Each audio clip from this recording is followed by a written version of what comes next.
एक और पत्थर का स्तंभ था।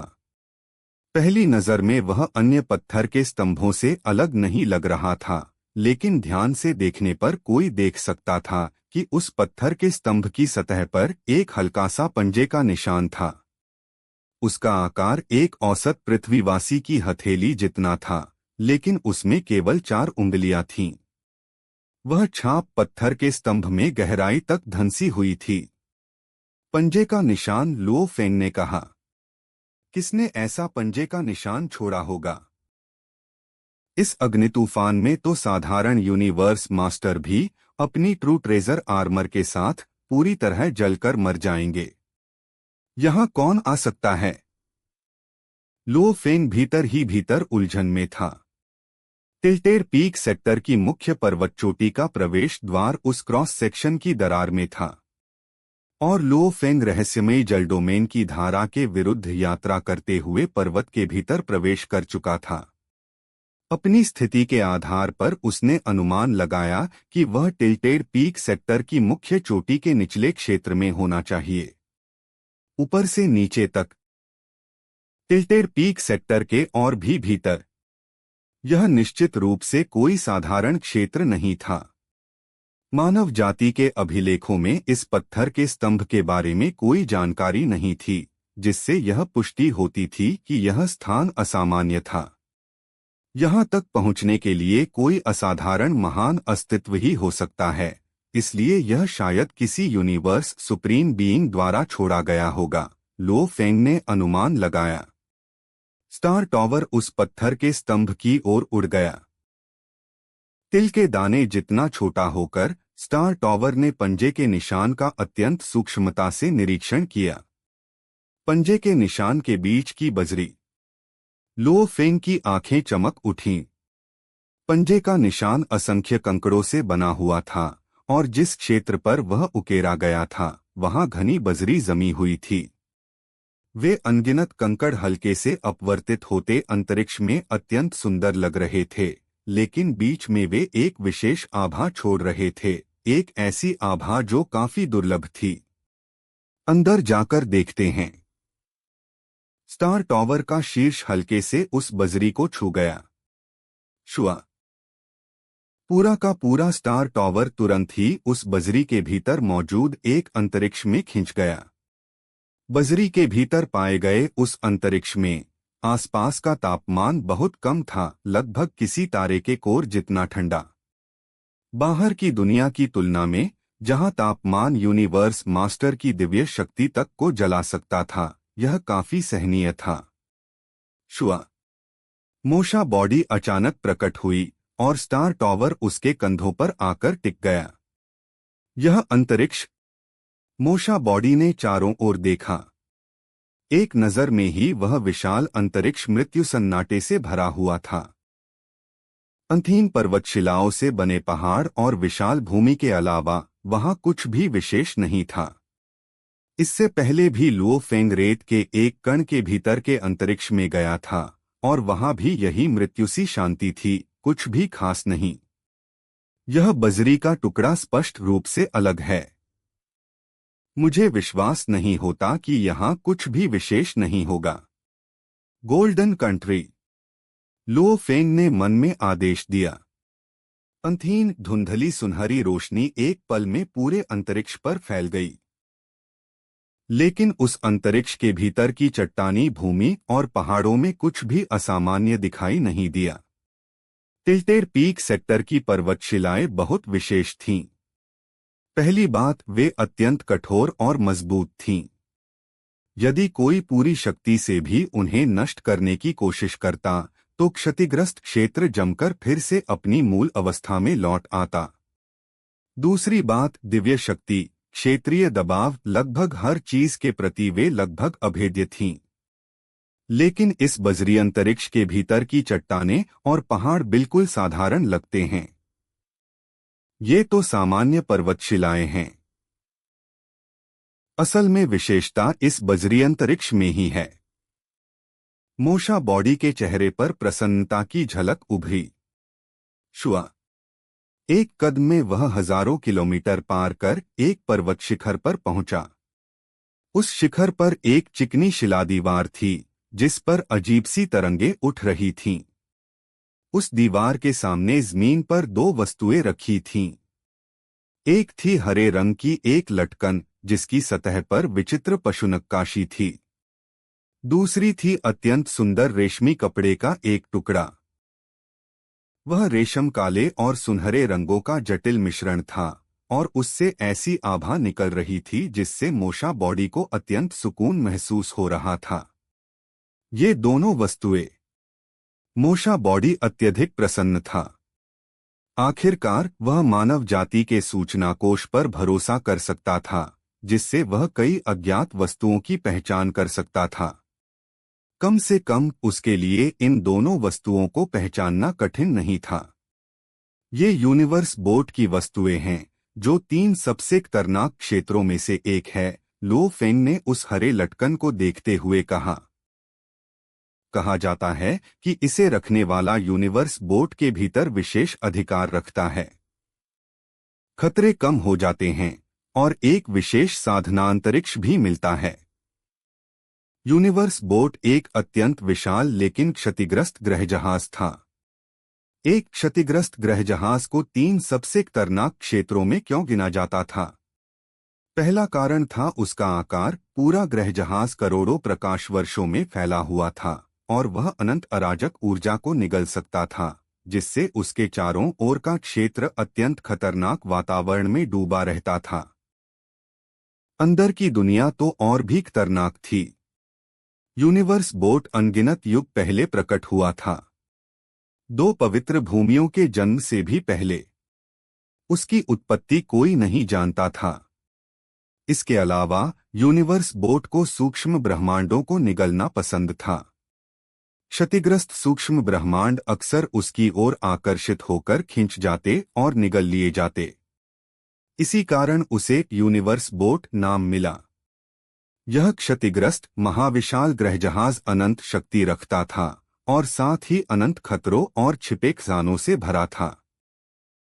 इसके भीतर के खतरे यूनिवर्स सुप्रीम मास्टर्स तक को नष्ट कर सकते थे और इसके छिपे खजाने ऐसे थे कि यूनिवर्स ओशन का कोई भी महान अस्तित्व उन्हें पाने के लिए पागल हो जाए। टोकन यूनिवर्स बोट की एक विचित्र वस्तु थी। यदि कोई इसे अपने साथ रखता तो कुछ खतरनाक क्षेत्र उसके लिए खतरनाक नहीं रहते, हालांकि यह सभी क्षेत्रों पर लागू नहीं होता था। हर टोकन के साथ एक विशाल गुप्त कक्ष जुड़ा होता था और हर गुप्त कक्ष का अपना अलग थलग अंतरिक्ष होता था। लो फेंग ने दूसरी वस्तु की ओर देखा। Pulling traces diagram. पहली वस्तु यूनिवर्स बोट का टोकन थी। दूसरी थी पुलिंग ट्रेसेस डायग्राम। पहले युआन आओ मास्टर ने पुलिंग ट्रेसेस डायग्राम के लिए विभिन्न पक्षों को उन्मत्त युद्ध में झोंक दिया था। पुलिंग ट्रेसेस एक अत्यंत दुर्लभ सामग्री थी। यह भ्रम प्रकार के ट्रू ट्रेजर बनाने के लिए एक महत्वपूर्ण पदार्थ थी क्योंकि इसका स्वाभाविक रूप से मन को शांत करने वाला प्रभाव होता था।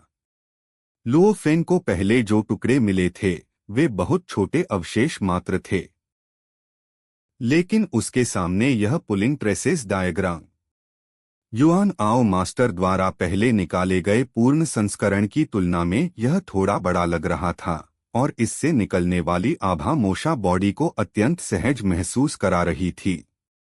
पुलिंग ट्रेसेस के धागों का इतना भव्य उपयोग, लो फेंग ने सोचा, इतना भव्य कि शायद केवल कोई यूनिवर्स सुप्रीम मास्टर ही ऐसा कर सकता है। मोशा बॉडी ने हाथ बढ़ाकर पुलिंग ट्रेसेस डायग्राम को पकड़ा। दिव्य शक्ति की एक धारा कपड़े के भीतर प्रविष्ट हुई और उसकी चेतना भी पुलिंग ट्रेसेस डायग्राम में प्रवेश कर गई। तुरंत ही वह मानो एक आभासी अंतरिक्ष में पहुंच गया। उस आभासी अंतरिक्ष के भीतर एक विशाल आभासी यूनिवर्स बोट थी। एक लाल धागा यूनिवर्स बोट के कुछ क्षेत्रों को जोड़ रहा था। इस आभासी अंतरिक्ष में हर क्षेत्र के खतरों को वास्तविकता की तरह प्रदर्शित किया गया था और उनसे बचने तथा उन खतरनाक क्षेत्रों को पार करने के तरीकों का विवरण भी दिखाया गया था। यह यूनिवर्स बोट के नक्शे का एक हिस्सा है। मोशा बॉडी ने तुरंत अपनी दिव्य शक्ति वापस खींच ली। उसने लगभग तुरंत ही सब समझ लिया। वह आनंद से उन्मत्त हो उठा। 3 सबसे खतरनाक क्षेत्र एक दूसरे के समकक्ष थे। Tilted peak sector, universe boat और फ्लोइंग काउंटलेस माउंटेन्स। ये ऐसे स्थान थे जहां अनेक सुप्रीम ट्रू ट्रेजर जन्म ले सकते थे और जहां शिखर स्तरीय खजाने अपेक्षाकृत सामान्य थे। लेकिन स्वाभाविक रूप से कीमती खजानों के साथ भयावह वातावरण भी जुड़ा होता था। इसलिए जितना अधिक विस्तृत और संपूर्ण नक्शा होता, उसका मूल्य उतना ही अधिक होता। यह नक्शा युआन आओ मास्टर द्वारा पहले निकाले गए नक्शे के बराबर था। मूल्य के लिहाज से यह किसी अजीब दिव्य लकड़ी से कम नहीं था, और यह पूरी तरह लो फेंग का था। होंग! अचानक उसके सामने की शिलादीवार से तरंगों का एक विस्फोट हुआ। लो फेंग, जिसने अभी अभी हरा टोकन उठाया था, अनायास ही ऊपर देखने लगा। शिलादीवार पर एक दृश्य उभरने लगा। 2 धुंधली आकृतियां प्रकट हुईं। एक थी अनुपम सौंदर्य वाली स्त्री, जिसका पूरा शरीर असंख्य हरी पत्तियों से ढका था। उसे देखना मानो ब्रह्मांड की सबसे प्रचुर जीवंतता को देखना था। लो फेंग को अथाह सुकून महसूस हुआ। दूसरी आकृति एक लंबे, धूसर वस्त्र पहने हुए थी। पहली नजर में वह मृत लकड़ी के टुकड़े जैसा लग रहा था और उसका सिर क्रिस्टल जैसा प्रतीत होता था। वह गंजा था, उसके कान और नाक नहीं थे, केवल 3 आंखें और एक मुंह था। मैं जिए फांजी हूं, धूसर वस्त्रधारी आकृति ने कहा। मैं झेन लिन हूं, हरी पत्तियों से ढकी सुंदर स्त्री ने भी अपना परिचय दिया। धूसर वस्त्रधारी आकृति आगे बोली, क्योंकि तुमने वे 2 वस्तुएं उठाई जो मैंने पीछे छोड़ी थीं, इसलिए तुम ये स्मृतिचित्र देख पा रहे हो। जो हम नहीं जान सकते वह यह है कि जब तुम इसे देखोगे तब कौन सा पुनर्जन्म युग होगा। जब उस आकृति का मुंह हिला तो विचित्र तरंगे उत्पन्न हुईं।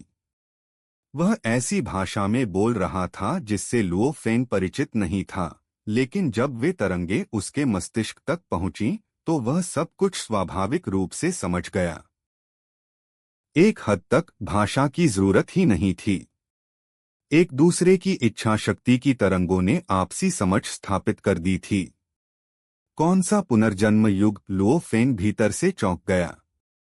ये दोनों मानव डेटा बैंक में 3 प्रमुख ब्रह्मांड युगों और 2 पवित्र भूमियों की कुछ भयावह हस्तियों की जानकारी थी, लेकिन इन दोनों जिए फांजी और झेन लिन के बारे में कोई सूचना नहीं थी। उसने उनके नाम पहले कभी नहीं सुने थे। स्पष्ट था कि वे किसी भी ज्ञात पुनर्जन्म युग के जीवनरूप नहीं थे। मैं एक अकेला सुप्रीम मास्टर हूं, धूसर वस्त्रधारी आकृति ने कहा। अपनी अंतिम लड़ाई से पहले अपनी विरासत और अपने अनगिनत प्रयासों को मैं व्यर्थ नहीं जाने देना चाहता था। इसलिए पुनर्जन्म में ब्रेक थ्रू की कोशिश के मार्ग पर मैंने यूनिवर्स ओशन का एक टोकन और एक नक्शा यहां छोड़ा। वह टोकन यूनिवर्स बोट के भीतर एक अलग थलग अंतरिक्ष का प्रतिनिधित्व करता है। अपने साथ ले जाए गए सुप्रीम ट्रू ट्रेजर को छोड़कर मेरी बाकी सारी संपत्ति वहीं रखी है। मेरी बस यही आशा है कि उत्तराधिकारी मेरी विरासत को गौरव प्रदान करें और यदि संभव हो तो मेरे द्वारा रचित तकनीकों और ज्ञान को आने वाली पीढ़ियों तक पहुंचाएं, ताकि उनका अस्तित्व सार्थक बना रहे। यह कोई मांग नहीं है, धूसर वस्त्रधारी आकृति ने स्पष्ट किया। मैं भविष्य के किसी महान अस्तित्व से, जो अनेक पुनर्जन्म युगों के बाद आएगा, अधिक अपेक्षा करने की स्थिति में नहीं हूं। लुओ फेंग का हृदय तेजी से धड़कने लगा। कमाल! पुलिंग प्रेसेस डायग्राम और यूनिवर्स बोट का हरा टोकन वास्तव में सिर्फ चाबियां थीं। एक अकेले यूनिवर्स सुप्रीम मास्टर ने केवल अपना सुप्रीम ट्रू ट्रेजर साथ रखा और बाकी सब कुछ पीछे छोड़ दिया था। एक यूनिवर्स सुप्रीम मास्टर की संपत्ति की भयावहता की कल्पना ही की जा सकती थी, जैसे ह्यूज एक्स क्रिएटर ने मानव जाति को कितना कुछ दिया था। उदाहरण के लिए अकेला घुमंतू सिटिंग माउंटेन गेस्ट, जिसे शिखर स्तरीय ट्रू ट्रेजरों की कोई परवाह नहीं थी। और डार्क यूनिवर्स क्रिएटर ने तो तुरंत ही कहा था कि वह उस अजीब दिव्य लकड़ी को चाहता है